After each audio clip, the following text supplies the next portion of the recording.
जय श्री राम भक्तों। आज आपको हम नारद मोह की कथा सुनाने जा रहे हैं। हमने जब पहली कथा सुनाई थी तो हमने नारद मोह का उस समय वर्णन किया था। नारद जी को मोह कैसे? मोह यानी भ्रम हो जाना, भ्रमित हो जाना। और नारद जी जैसे देव ऋषि, जिनको देव ऋषि कहा जाता है, वो नारायण नारायण हमेशा बसते रहते हैं, वैसे देव ऋषि को मोह हो जाना, आज उसी की कथा हम आपको सुनाने जा रहे हैं। एक बार की बात है, नारद जी हिमालय पहाड़ से कहीं गुजर रहे थे, जा रहे थे। उनका तो भ्रमण करना ही काम होता है, कभी मृत्युलोक कभी स्वर्गलोक, हर जगह उनका भ्रमण करना, नारायण नारायण करते हुए चलते हैं। वो जा रहे थे, उन्होंने बड़ी शांत एक रमणीक जगह देखा। तो एक ऋषि के मन में यही भावना आती है, जब कोई शांत जगह, जब कुछ सुंदर वातावरण मिलता है तो सोचते हैं यहीं बैठ कर थोड़ा प्रभु का गुणगान किया जाए, थोड़ी तपस्या कर ली जाए, थोड़ी समाधि लगा ली जाए, ध्यान कर लिया जाए। तो ये सोच करके नारद जी वहीं पे बैठ जाते हैं और बैठ करके भगवान में लीन अखंड समाधि में चले। जब ऋषि की समाधि लग जाती है और अखंड समाधि लग जाती है, जब इस तप से पूरा ब्रह्मांड हिलने लगता है। और जब भी कोई तपस्या करता है, जब भी कोई इस तरह का वातावरण होता है, तो इंद्र भगवान, जो देवराज इंद्र हैं, वो बड़ी जल्दी डर जाते हैं। इसका वर्णन हमारे रामचरितमानस में भी है कि जब नारद जी का तपस्या शुरू हो गया, समाधि लग गई, तो तुलसीदास जी वहां लिखते हैं कि मुनि गति देखी सुरेश डेराना। उनकी इस तपस्या को देख करके सुरेश यानी देवराज इंद्र डर जाते और काम ही बोली किन्ह सनमाना, और कामदेव को बुलाकर वो उनकी तपस्या को भंग करने का उपाय करने लगते हैं। ऐसा रचना रचते हैं कि उनकी तपस्या भंग हो जाए। और तपस्या, मुनि की तपस्या भंग करने के लिए देवराज इंद्र के पास एक से बढ़ के एक सुंदर अप्सराएं होती। उन्होंने उर्वशी को भेजा। उर्वशी आई, नारद जी तपस्या कर रहे हैं, उनके सामने अपने जितने हाव भाव दिखाने थे, वो नृत्य, वो समा बांधा उसने। लेकिन नारद जी एकदम निर्विघ्न अपनी तपस्या में लीन रहे। जब उर्वशी का हर पैतरा फेल हो गया, तो देवराज इंद्र का सबसे मजबूत हथियार मेनका, मेनका नाम की अप्सरा, जो किसी को भी अपने तरफ मोहित कर ले, उन्होंने मेनका को भेजा। मेनका जाती, वो भी अपना पूरा कला, आत्मकला, पूरा अपना निपुणता दर्शाती है, नृत्य करती है, ऋषि के इर्द गिर्द घूमती है, अपनी माया दिखाती है।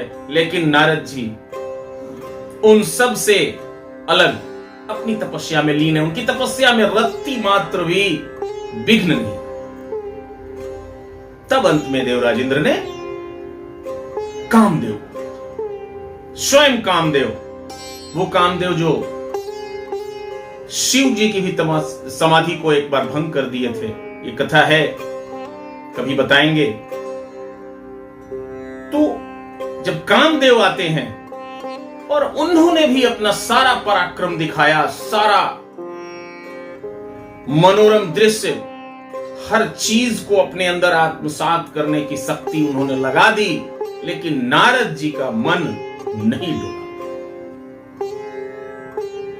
और जब कामदेव हार गए नारद जी से, तुलसीदास जी लिखते हैं कि सहित सहाय समीत अति मन हारी मन मैन, अगह सी जाई मुनि चरण तब कही सुठ आरत बैन। जाकर के मुनि का चरण पकड़ लेते हैं, कहते हैं क्षमा।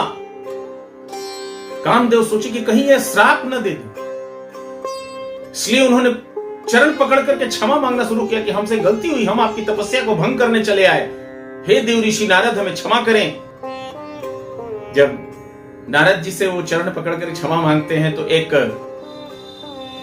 ऋषि के मन में तो कभी क्रोध आता ही नहीं। एक ज्ञानी पुरुष बहुत कम क्रोधित हो। तो भयउन नारद मन कछु रोषा, तुलसीदास जी ने लिखा है कि नारद जी के मन में कोई रोष नहीं हुआ। कही प्रिय बचन काम परितोषा, उन्होंने कामदेव को सांत्वना दिया, कहा मत घबराओ, तुम्हारा तो ये काम है, तुम्हारा तो यही काम है, दूसरे को मन को मोहित कर, भ्रमित कर। तुम गलत कहां किए, तुम तो अपना काम किए हो, इसमें हमें क्रोध कैसे, शांत रहो। कह के उन्होंने कामदेव को किसी तरह से विदा किया। इसके बाद वहां से तपस्या से उठते हैं तो चूंकि कैलाश पे थे तो नजदीक प्रभु भोलेनाथ का दरबार। नारद जी सोचे चलिए शिव जी के दर्शन करते चलते। तो तुलसीदास जी ने इसका वर्णन किया है कि तब नारद गवने शिव पाही, नारद जी शंकर जी के पास जाते हैं और जीता काम अहमित मन माही, और मन में एक अभिमान भी तो आ ही गया था कि हमने कामदेव को जीता। कामदेव पे विजय प्राप्त करना एक बहुत बड़ी बात है, और इस चीज का नारद जी के अंदर थोड़ी सी अहम आ गई। अहम का मतलब होता है घमंड। वैसे तो ऋषि को घमंड नहीं होता है, लेकिन भगवान की माया उनके मन में ये अहम आ गया और उन्होंने अहम सहित ये बात शंकर जी को सुनाई कि हमने कामदेव को जीत लिया। हमार चरित्र शंकर ही सुनाए, सारा चरित्र सुनाए कि मेनका आई, उर्वशी आई, अरे हमारे ऊपर तो किसी का प्रभाव ही नहीं चला, और अंत में कामदेव आए, वो भी हमारे सामने हाथ जोड़ करके बैठ गए। आय अति प्रिय जानी महेश सिखाए। तो शंकर जी उनको सांत्वना दे कहे सुनो सुनो, तुम कामदेव को तो जीत ही जाओ। जो नारायण का अनन्य भक्त हो उस पे कामदेव का क्या प्रभाव चल सकता है। शिव जी उनको बहुत समझाए, बहुत बड़ाई किए, बहुत उदार चित्त होकर के उनकी कथा को उन्होंने सुना, लेकिन अंत में एक शिक्षा दिए, कहे कि जो ये तुम हमको सुना है ये विष्णु भगवान को मत सुना। अब नारद जी को लगा कि ऐसा का है भाई, हमारी अच्छाई, हमारा गुण, हमारी बड़ाई, मतलब हम विष्णु को, भगवान को नहीं सुनाए। ये शंकर जी ने ऐसा क्यों मना कर दिया। ये वहां से निकले, लेकिन उनके मन में ये बात चलने लगी, अगर किसी को कोई काम के लिए मना कर दीजिए तो उसके मन में जरूर होता है कि आखिर क्यों हमको ये मना, कहीं ऐसा तो नहीं कि ये कामदेव के जीतने वाली बड़ाई से इनके मन में क्षोभ हो गया हो, इनके मन में ईर्ष्या हो गई हो कि नारद जी की बहुत ज्यादा बड़ाई हो जाएगी, इसलिए ये मना कर रहे हैं कि किसी को कहिए मत, विष्णु भगवान को मत सुनाइए। अरे वो तो हमारे आराध्य हैं, हम अपने आराध्य से कैसे इस बात को छुपा सकते हैं, हम तो जरूर कहेंगे। और मना की हुई बात इंसान अवश्य कर, और यही बात नारद जी के मन में घर गई। जब इनके मन में यह लगा, हमारे तुलसीदास जी ने लिखा है कि शंभु दिन उपदेश हिता, उपदेश दिए इनको कि मत बताइएगा, नहीं नारद ही सुहान, नारद जी को ये अच्छा नहीं लगा। अभारदाज कौतुक सुनहु हरि इच्छा बलवान, भगवान की इच्छा तो बलवान होती है, और अंत में इनके मन में हो ही गया कि हम विष्णु भगवान को बताएंगे।